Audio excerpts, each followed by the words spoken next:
Morning champion this professor ஆசிரியர் from government college பிரகாந்தி. So இன்றைக்கி என்னென்னா ஒரு 4 வகையான ஃப்ளோவுக்கு வந்து எக்ஸாம்பிள் பார்க்க போகிறோம். 1 டைமென்ஷனல் ஃப்ளோ இருக்குது. ஒரு பைப் இருக்குது அப்படின்னா, பைப் ஃபுல்லி டெவலப்டு ஃப்ளோவாக இருந்ததுன்னா, அந்த பைப்பில் ஃப்ளோ வந்து ஃபுல்லி டெவலப்டு ஃப்ளோவாக இருந்ததுன்னா அது வந்து நமக்கு என்ன அப்படின்னா, it is a 1 dimensional flow. Fully developed flow, அதுதான் 1 டைமென்ஷனல் ஃப்ளோ. ஸோ அடுத்த 2 டைமென்ஷனல் பார்த்தீங்கன்னா வந்து flow over a long circular cylinder, fully developed flow in a pipe at a constant flow rate. Constant flow rate. அதே flow over a long circular cylinder.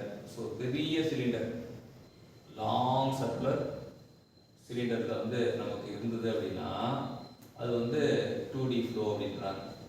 இது வந்து 1D. 3D வந்து என்ன அப்படின்னா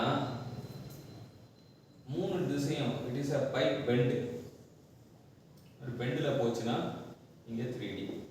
so 1D வந்து fully developed flow at constant flow rate அப்படின்றது தெரியணும். 2 dimensional flow வந்து flow ray long circular cylinder. 3 dimensional flow வந்து பெண்டில் வந்து அதே sphere flow over the sphere வழியாக போச்சுன்னா அப்படியே எல்லா திசையிலையும் இப்படி எல்லா திசையிலையும் வந்து it is axis symmetric flow. ஏன்னா வந்து இந்த ஸ்பியரில் நடக்கிறது வந்து it is 3 dimensional symmetric sphere வந்து இது வந்து ஆக்சி சிமெட்ரிக் ஃப்ளோ. ஸோ நம்ம என்னென்ன பார்க்கும்போது நம்ம ஞாபகம் ஃபுல்லி டெவலப்டு ஃப்ளோ வந்து இருந்ததுன்னா கான்ஸ்டன்ட் ஃப்ளோ ரேட்டில் போனால் அது 1 டைமென்ஷனல் ஃப்ளோ. அதே ஃப்ளோ ஒரே லாங் சிலிண்டராக இருந்தால் அது 2 டைமென்ஷனல் ஃப்ளோ. ஃப்ளோ ஒரே பெண்டாக இருந்தால் அது 3 டைமென்ஷனல் ஃப்ளோ. அதே ஃப்ளோ ஒரே ஸ்பியராக இருந்தால் அது ஆக்சிஸ் சிமெட்ரிக் ஃப்ளோ. நீங்கள் 4 வகையான ஃப்ளோ வந்து நம்ம கற்றுக்கிட்டோம்.